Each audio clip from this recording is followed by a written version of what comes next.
Avatar Meher బాబా కి జై. బాబా దివ్యాశిస్సులతో ప్రస్తుతం మనం మెహర్ ప్రభు చరిత్రము 12వ భాగంలో ఉన్నాము.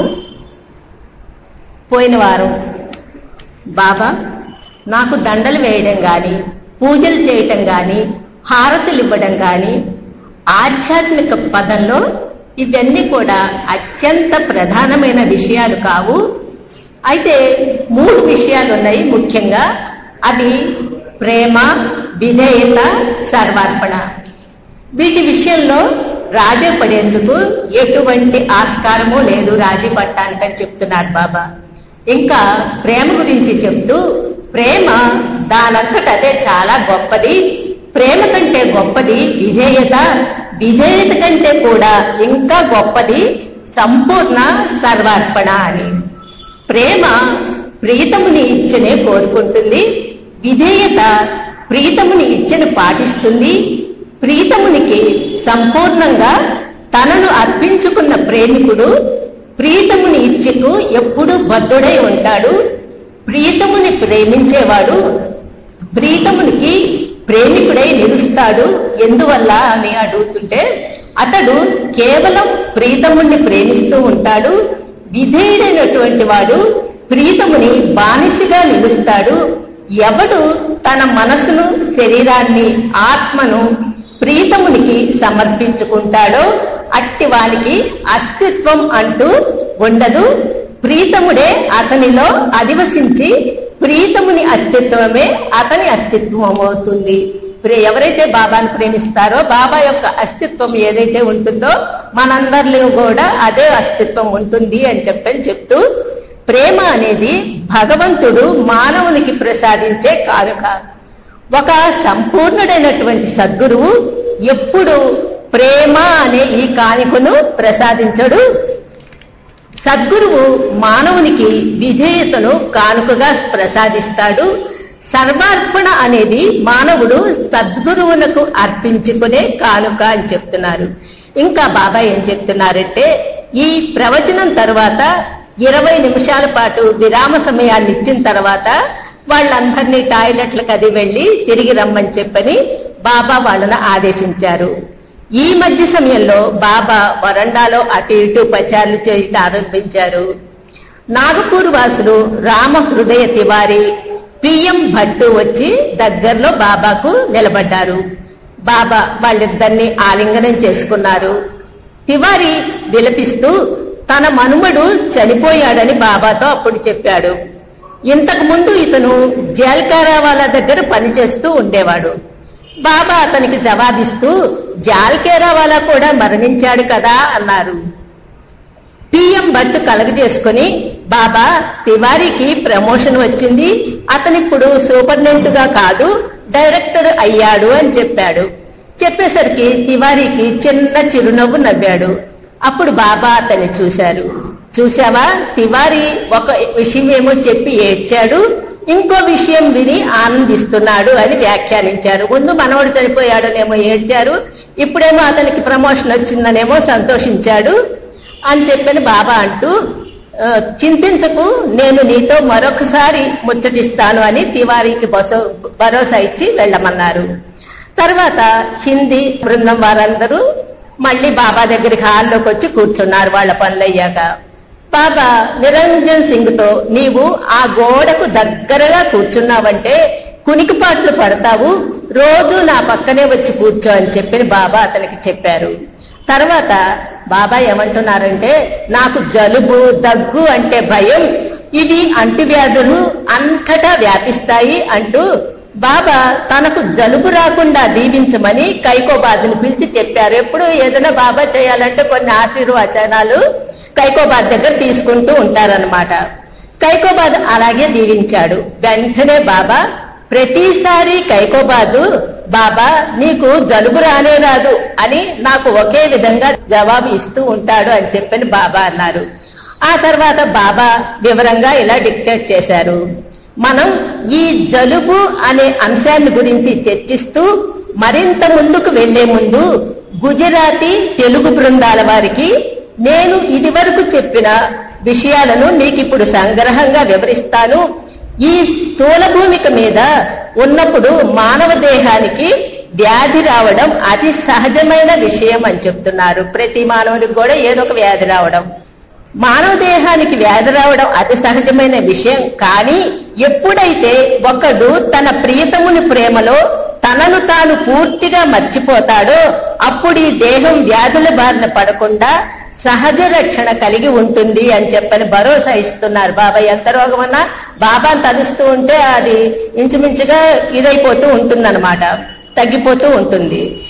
ఇక ప్రేమికునిలో గెలించేటువంటి ప్రేమాగ్నికి శారీరక రుగ్మతలు అతనిని ఏ విధంగానూ కూడా బాధించలేవు. ఎంత బాధున్నా కూడా శరీరాన్ని ఏమి బాధించవు బాబా ప్రేమికులకని మనం అర్థం చేసుకోవాలి. ఇక భగవంతుని ఎడల మస్తులకున్న ప్రేమ నిరుపమానమైనది. అటువంటి ప్రేమ బహుకొద్ది మందిలో మాత్రమే ఉంటుంది. వారి శరీరాలు ఏ విధంగానూ ప్రభావితం కాకుండా ఉంటాయి. ఇస్లాంపూర్ లో దొండీబువా అనేటువంటి ఒక మస్తు ఉన్నాడు. అతని శరీరం రకరకాల శీతోష్ణ స్థితిగతులకు గురైనప్పటికీ కూడా అతడు మాత్రం మంచి ఆరోగ్యంతో దృఢకాయుడై ఉంటాడు. బలంగా ఆరు బయట చలిలోనూ వేడిలోనూ వర్షంలోనూ తడుస్తూ ఉన్నప్పటికీ అతడు పరిసరాల ప్రభావాన్ని పట్టించుకోకుండా ఉంటాడు. తిండి గురించి కూడా ఎప్పుడూ చింతించడు. అప్పుడప్పుడు ఒక ఇంటికి వెళ్లి అక్కడ తింటాడు. దివ్య ప్రేమ అనే అగ్ని అతనిలో జ్వలిస్తూ ఉంటుంది. అతని మనసుకు శరీరంతో ఎటువంటి సంబంధము లేదు. అతని ఆపాద మస్తకం ప్రేమతో నిండిపోయి ఉంటుంది అని చెప్తున్నారు ఆ మస్తు గురించి బాబా. ఇంకా ఏం చెప్తున్నారంటే, నేను ఇంతవరకు చెప్పినదంతా భగవత్ ప్రేమికుల గురించి. ఎవరైతే భగవదైక్యతను పొందిన తరువాత మళ్లీ మామూలు భౌతిక స్థితికి తిరిగి రాకుండా శరీరాన్ని నిలుపుకొని ఉంటారో అట్టి వారి విషయంలో వారి శరీరాలకు అస్తిత్వం లేనట్లే. వారికి ఏ వ్యాధి కూడా సోకదు. వాళ్లే అసలైన మజ్జూబులు. కానీ ఎవరైతే భగవదనుభవం పొంది మామూలు చైతన్య స్థాయికి దిగివచ్చి మనుషుల మధ్య జీవిస్తుంటారో మామూలు మానవుల మాదిరి వారి శరీరాలు అన్ని రకాల రుగ్మతలకు వ్యాధులకు లోనయ్యే అవకాశాన్ని కలిగి ఉంటారు. అదే గాడ్ మ్యాన్ మ్యాన్ గాడ్ గురించి ఇది వివరణ అన్నమాట అండి. ఇక మీకు నాకు మధ్యనున్న తేడా ఏమిటంటే, నేను ధరించిన నా ఈ శరీరం కూడా ఒక కోటు వంటిది. నాకు అది తెలుసు. ఇది కేవలం ఒక దృఢ విశ్వాసమో లేదో మేధోపరమైన జ్ఞానమో కాదు. నేను నిరవధికంగా పొందే అనుభవం ద్వారా ఈ శరీరం అనేది కేవలం ఒక కోటు మాత్రమేనని చెబుతున్నాను. అటువంటి అనుభవం మీకు లేదు. మీరంతా నేనే అని, మీరంతా నాలోనే ఉన్నారని, నేను నిరవధికంగా శాశ్వతంగా అనుభవించేటువంటి అనుభవం నేను పొందుతున్నాను. కానీ నేను అవిభాజ్యంగా మీలో కూడా ఉన్నాను. విభజించబడి బాబా మనందరిలో ఉన్న జీవాత్మ కూడా బాబాయే కదండి. అందుకని మీ అందరిలో కూడా అవిభాజ్యంగా నేను ఉన్నాను అని అంటూ, అలాగే ప్రతి వస్తువులోనూ ఉన్నాను. ఈ విషయాన్ని నేను నా దివ్యాధికారంతో చెప్తున్నాను అంటున్నారు బాబా. ఇంకా ఏం చెప్తున్నారంటే, ఇక మనం కైకోబాదు విషయానికి వద్దాం. అతని చేతిని నా తలపై ఉంచి ఆశీర్వదించమని నేను అప్పుడప్పుడు కైకోబాదును చెప్తూ ఉంటాను. కైకోబాదు నన్ను చాలా ఇదిగా ప్రేమిస్తాడు. నన్ను అనుభూతి పొందుతూ ఉంటాడు. నన్ను దర్శించాలని అతనికి అనిపించినప్పుడల్లా అతడు నన్ను దర్శిస్తాడు. 24 గంటలు నా నామాన్ని జపిస్తూ ఉంటాడు. అతను కావాలనుకున్నప్పుడు చీకటిలో కూడా కాంతిని సృజించి అందులో నా ప్రతిరూపాన్ని చూస్తూ ఉంటాడు. ఇట్టి అనుభూతికి భగవదనుభూతి అనేది పూర్తిగా భిన్నమైనది. ఇది స్వాహాగా అతను స్వతహాగా తెలుసుకున్నటువంటి అనుభూతి అన్నమాట. ఇది ఎంతో ఉన్నతమైనది. ఇది కైకోబాదు నాకు తన సర్వస్వము సమర్పించుకున్నాడు. అతని చేతిని నా తలపై ఉంచి ఆశీర్వదించమని నేను అడిగినప్పుడు కైకోబాదు వెనకాడతాడు. అప్పుడప్పుడు ఏడుస్తాడు కూడా. బాబా, నీవెవరో నాకు తెలుసు బాబా, ఇలా చేయమని నన్ను ఎందుకు అడుగుతావు అని కూడా అంటూ ఉంటాడు. అంతటా నీవే కదా, నేను నిన్ను ఎలా ఆశీర్వదించగలను బాబా, నువ్వు దేవుడు కదా అని ఆయన ఉద్దేశం అన్నమాట అని నన్ను అడుగుతూ ఉంటాడు. నాకు విధేయునిగా నా ఆదేశాన్ని పాటించమని నేను కైకోబాదుని ఆదేశిస్తూ ఉంటాను. ఎందుకంటే ప్రేమ కన్నా విధేయత గొప్పది. ఆధ్యాత్మిక అనుభవాలన్నింటిలోనూ సరిపోల్చి చూస్తే విధేయత చాలా గొప్పది. ఇతని విషయంలో ఏంటంటేనండి, మామిడి పండు బాగుంటుంది, రుచిగా ఉంటుందంటే అది తెలీదు. అది తింటే గాని అనుభూతి దాది తీయగా ఉంటుంది మామిడి పండు అని అనుభూతిని పొందుతాం. అలాగే ఈ కైకోబాదు కూడా ఈ భగవంతుడు అంటే ఏంటి, ఈ భగవద్ అనుభవము ఏమిటో అది తెలుసుకున్నవాడు అనమాట. అందుకని కైకోబాదు చాలా గొప్పవాడండి. మీలో ప్రతి ఒక్కరూ, అలాగే మండలిలో ప్రతి ఒక్కరూ అందరూ కూడా భగవంతుడే అయి ఉన్నారు. ఎందువల్ల యావత్తు సృష్టి అంతటికి నేనే బాధ్యుణ్ణి అనే అవగాహన నాకు ఉంది.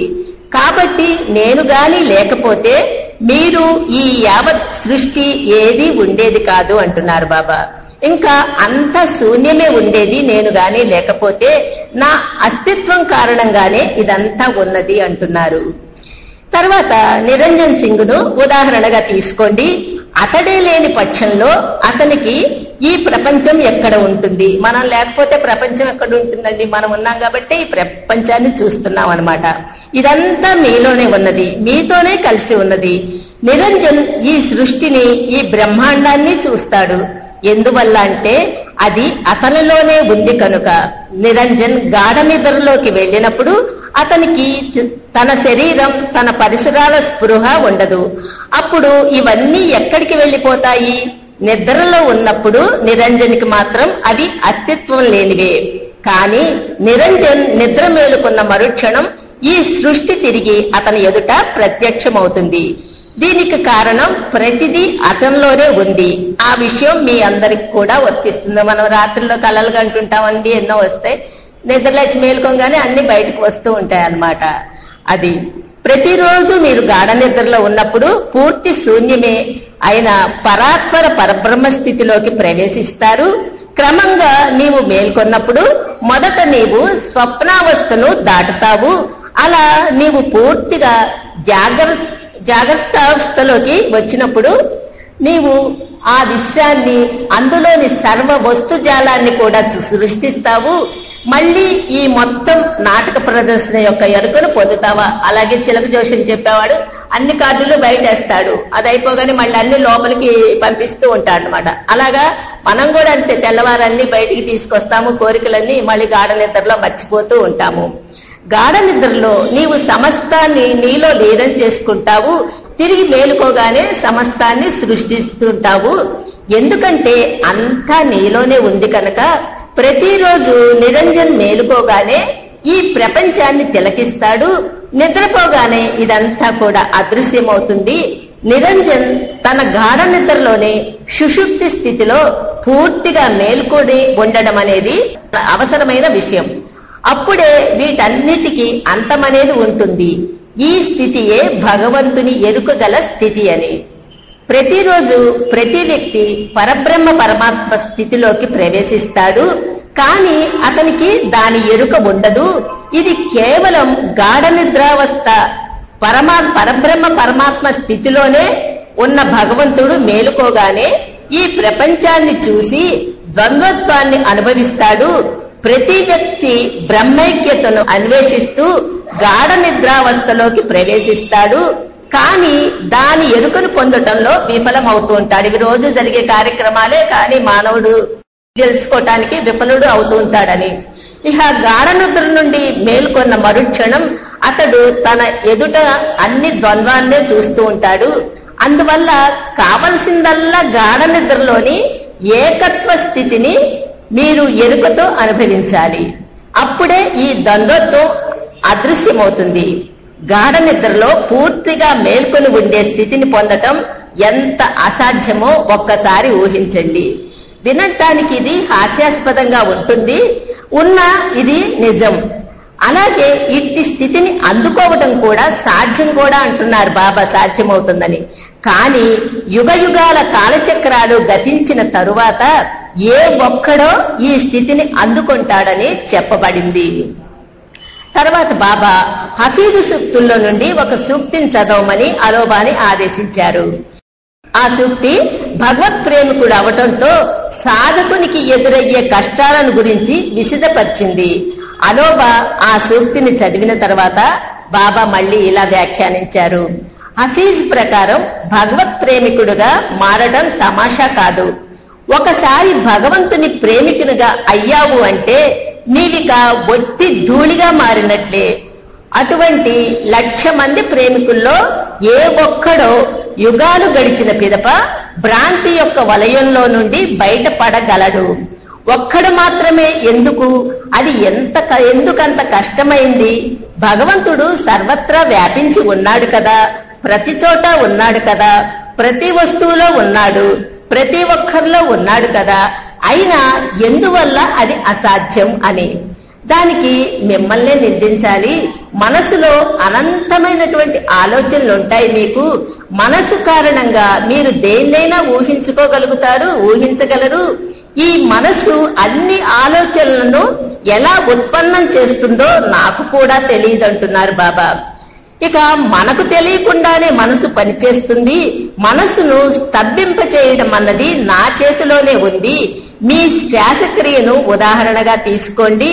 శ్వాస తీసుకోవడం సహజమైన విషయం గనక మనం ఎప్పుడూ దానిపై దృష్టి పెట్టం. మనం గాలి పీలుస్తున్నాం ఏమిటో దాని మీద దృష్టి పెట్టం. అది ఎలా ఉంటుందో కూడా తెలీదు.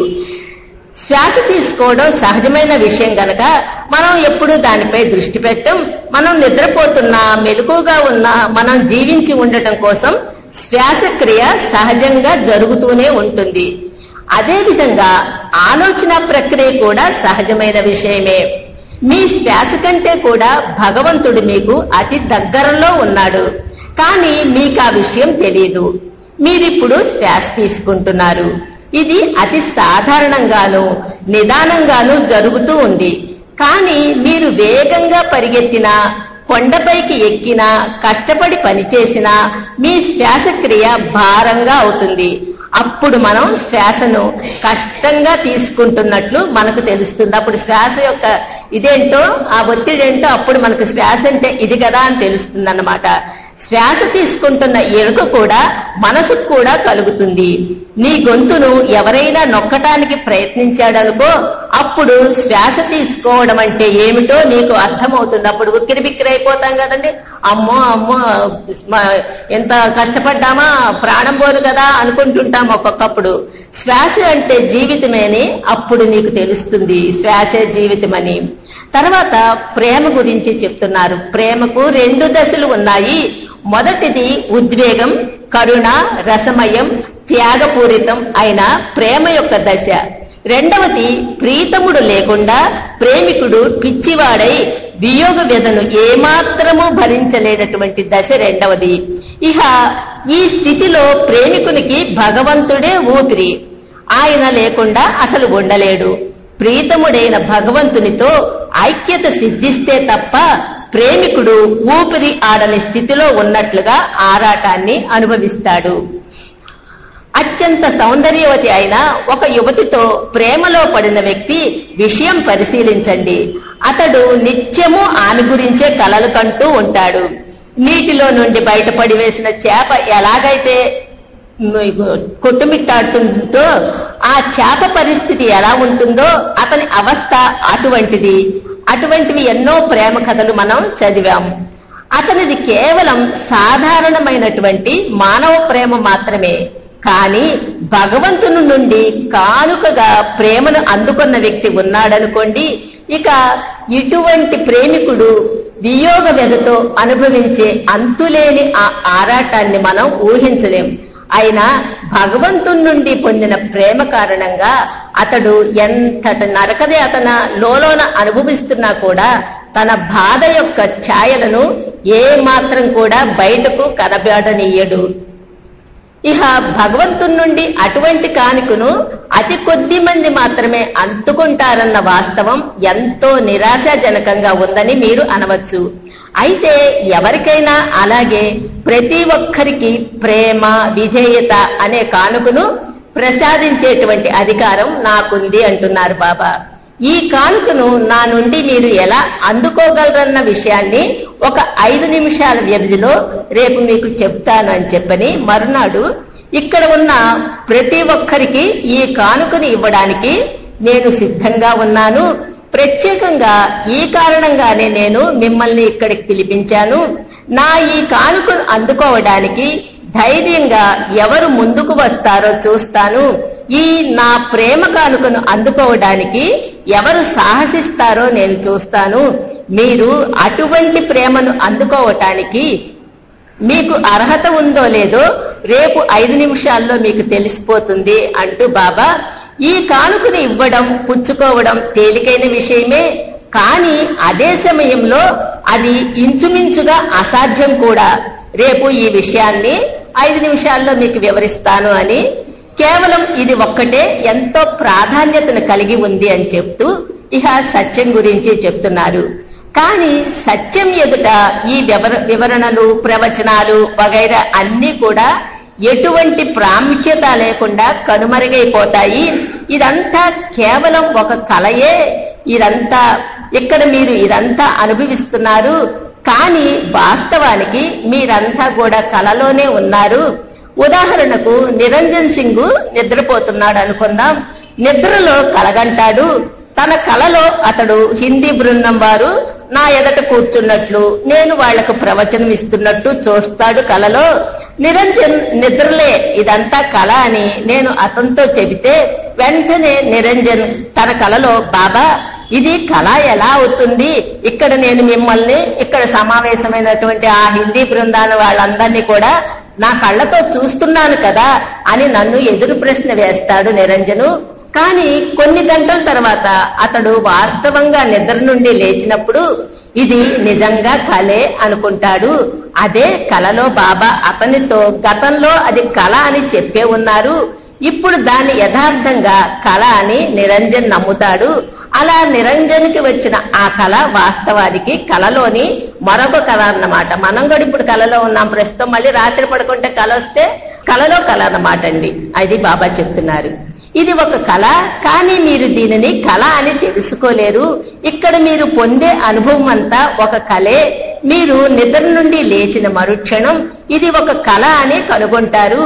ఈ కళలో బాబా కూడా మనతో కలిసే ఉన్నారు. నేను బాలునిగా ఉన్నప్పుడు నాకు హఫీజు కవితలంటే మహా ఇష్టం. హఫీజు చెప్పిందంతా నేను ఇప్పుడు నిరంతరం అనుభవిస్తూనే ఉన్నాను. ఇప్పుడు ఆ ప్రియతముణ్ణి నేనే. యుగయుగాలుగా నేను మీ మధ్యకు వస్తూనే ఉన్నాను. ప్రపంచం నన్ను స్వీకరించినా స్వీకరించకపోయినా నేను అన్నింటా ఉన్నాను. నేను మాత్రమే సత్యం. విషయాన్ని మారుస్తూ బాబా తర్వాత ఇంకా యుగ గురించి చెప్తున్నారు. అహం లేక నేను గురించి బాబా ఇంకా ఇలా వివరిస్తున్నారు. ఇప్పుడు నేను గురించి చెప్తాను. మీలో ఉన్న నేనుకు నాలో ఉన్న నేనుకు మధ్య భేదాన్ని ఏమిటి అని మీరు తెలుసుకోవాలి. ఎవరైనా తన వివేకాన్ని ఉపయోగించి తాను భగవంతుడనని గ్రహిస్తాడు, కానీ ఆ అవగాహన అతనిలో దృఢ విశ్వాసాన్ని కలిగించదు. అట్టి దృఢ విశ్వాసం లేకుండా ఎవడైనా తాను దేవుడినని చెప్పినప్పుడు అది నటనే అవుతుంది. నటన అనే ఈ పాపం భగవంతునిచే ఎన్నటికీ క్షమింపబడదు. ఏదో మనం కొంచెం ఈ ఉపన్యాసాలు చదువుతున్నాం అదని మనం ఏదో భగవంతుడు అయిపోయాము అనుకొని మనం గనక అలా ప్రవర్తించామంటే అదంతా నటనేనని చెప్తున్నారండి బాబా. ఇంకా ఈ విషయంలో హఫీజ్ ఇలా చెప్పాడు. ఉద్వేగభరితుడనైన నేను మహాసాగరపు లోతుల్లోకి వెళ్ళినట్టుగా అనుకున్నాను, కానీ నా చేతులతో పట్టుకున్నది కేవలం నురగ మాత్రమే అంటున్నారు. మనం ఏదో పట్టుకున్నాము భగవంతుడిని కాదు, మనం ఏమీ పట్టుకోలేదు. ఆయన కొంగు పట్టుకున్నాం అనుకుంటాం, ఆ కొంగును కాదు కదా, ఆ కొంగుకున్న దారాలను కూడా మనం పట్టుకోలేమన్నమాట అండి. నేను మాత్రమే సత్యం. నేను పురాణ పురుషుణ్ణి, సనాతనుడను. నేను మీ ప్రతి ఒక్కరిలోనూ ఉన్నాను. ఏరిచే అతడు ఏరిచి గనక తాను ఏరిచినని చెప్తున్నాడు. అదే విధంగా నేను సనాతనుడను అని చెప్పుకోకుండా ఎలా ఉండగలను? ఎందుకంటే అది నేనే గనక. ఏరిచ్ గాడ్ స్పీక్స్ గ్రంథం చదివినట్టయితే తాను భగవంతుడననే విషయం అతనికి తెలిసి వస్తుంది. కానీ ఈ అవగాహన ఏరిచికి తాను భగవంతుడను అనే అనుభవాన్ని అందివ్వదు. ఈ గాడ్ స్పీక్స్ చదివినంత వల్ల భగవంతుడు అయిపోరు. భగవంతుడు అవ్వాలంటే ఆ అనుభవాన్ని అందుకుంటేనే తెలుస్తుంది అని దీని అర్థం అనమాట అండి. రేపు నేను ప్రేమ అర్పణ గురించి చెప్తాను. మీరు మీ కుటుంబ క్షేమాన్ని, ఆరోగ్యం, ఐశ్వర్యాదులను అడగకూడదు. నా ఆశీస్సులు కూడా కోరడానికి ఇదే చక్కని అవకాశమని అనుకోకండి. అటువంటి వాటిని ఆశించకండి. ఒకవేళ అటువంటి ఆలోచన మీకు వచ్చినట్లయితే మీ వద్ద ఉన్నది కూడా అదృశ్యమైపోతుంది. మీ కోరికలను తీర్చేందుకు సాధుపుంగవులు, వలీలు, మహాత్ములు ఉన్నారు. మీ కోరికల సాఫల్యానికై వారి దగ్గరకు వెళ్ళండి. భగవంతుడు అవ్వాలనే అసలైన కోరికను మీరు గనక కోరుకుంటే దానికి సంబంధించిన తాళపు చెవి నా దగ్గర ఉంది. మీ కోరికలు తీర్చే వాళ్ళైతే వలీలు వాళ్ళు తీరుస్తారు. మీకు అసలైన భగవద్ ఇది కావాలంటే ఆ తాళపు చెవి నా దగ్గర ఉంది, నేను మీ దశను మారుస్తాను అని బాబా అప్పుడు ఇంకా 3 రకాల వర్తకులను గురించి వివరిస్తున్నారు. వాణిజ్య సార్వభౌముడు షా సౌదాగరు, టోకు వ్యాపారి అతను. చిల్లర వర్తకుడు అనే 3 రకాల వ్యాపారులను గురించి ఇంతకు ముందు తెలుగు బృందాన్ని వారికి వివరించిన విషయాన్ని ఇప్పుడు కూడా వివరించారు. ముందు రోజు సాయంత్రం మెహరాజాదులో శిరస్సు, శిరోజాలు వాటి గురించి బాబా తనకు డిక్టేట్ చేసిన ప్రవచనాన్ని హిందీ బృందం వారు భోజనాలకు వెళ్లే ముందు ఏరెచ్చి వారికి చదివి వినిపించారు. భగవంతుడు అనంత సత్యం, అలాగే ఈ బ్రహ్మాండం అనంత భ్రాంతిమయం. కానీ ఒకే అర్థంలో ఈ 2 కూడా అనంతం కావు. భగవంతుడే ఒకే ఒక్క అనంతం, కానీ భ్రాంతి సంఖ్యాపరంగా అనంతంగా ఉంది. భగవంతుడు అనంతమైనటువంటి ఏకత్వం, మరి భ్రాంతి అనంతమైనటువంటి ద్వంద్వత్వం. ఎల్లప్పుడూ భగవంతుడు ఉంటాడు, అన్ని వేళలా భ్రాంతి ఉండదు. భ్రాంతి ఉన్నా లేకపోయినా భగవంతుడు ఆద్యంతాలు లేనివాడై ఉన్నాడు.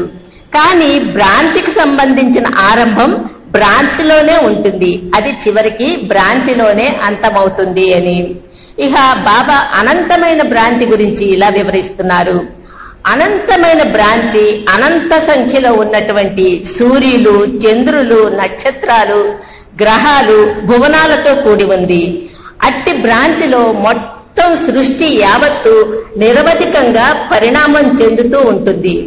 ఉదాహరణకు మానవుని శిరస్సును తీసుకోండి. మానవుని తలలో అతని తలపై లెక్కలేనన్ని వెంట్రుకలు ఉంటాయి. అదే పురిలో నుండి మొలుస్తూ ఉంటాయి ఆ వెంట్రుకలు. క్షవరం ద్వారా మొత్తం శిరోజాలను తొలగించినా వెంట్రుకల యొక్క పెరుగుదల ఆగదు. శిరోజాలు మళ్లీ మళ్లీ మొలచి తలంతా వెంట్రుకలతో కప్పబడుతుంది. ఒకవేళ బట్టతలగా మారినా తల అలాగే ఉంటుంది, వెంట్రుకలు మాత్రమే కనిపించకుండా అదృశ్యమవుతాయి అని చెప్తూ శిరస్సుతో పోలిస్తే వెంట్రుకలు ఆ తలపై ఎన్ని ఉన్నా వాటికి విలువేమీ లేదు. తల లేకపోతే వెంట్రుకలకి ఏం విలువ ఉంటుందండి? తల ఉంటేనే వెంట్రుకలకు కూడా విలువ. అవి వస్తుంటాయి, పోతుంటాయి. దానివల్ల శిరస్సుకు ఉన్న విలువలో ఎటువంటి మార్పు ఉండదు. శిరోజాలకు ఏదైనా విలువ ఉన్నది అంటే అది కేవలం అలంకారం గురించి మాత్రమే, ఆకర్షించే ఒక సాధనంగాను ఆత్మ సంతృప్తి అనే భ్రమను కలుగజేసేదిగానే ఉంటుంది ఈ తల అన్నమాట అండి, ఈ జుట్టు. అదేవిధంగా అనంతమైనటువంటి ఆలోచనలు పుట్టించే ఒక వ్యక్తిగత మనసును లెక్కలేనన్ని శిరోజాలు పెరిగే ఒక వ్యక్తిగత శిరస్సుతో పోల్చవచ్చును. ఒక వ్యక్తిగత మనసు అనంతమైనటువంటి ఆలోచనలను కలిగి ఉండగలదు, బయటకు విడుదల కూడా చేయగలదు, అలాగే లోపలికి హరించుకోగలదు. వాస్తవానికి సమస్తమైన శక్తి సమస్త పదార్థంలో మనసులో నుండి వచ్చినవే ఇవన్నీ అని. ఇక ఏకైక సత్యమైన భగవంతుని యొక్క సర్వ ప్రాధాన్యతను గ్రహించేందుకు మనం ఇప్పుడు భగవంతుణ్ణి మనసుతో పోల్చి చూద్దాం. అలాగే శిరస్సు పైనున్న కేశ సముదాయాన్ని సృష్టితో పోలుద్దాం.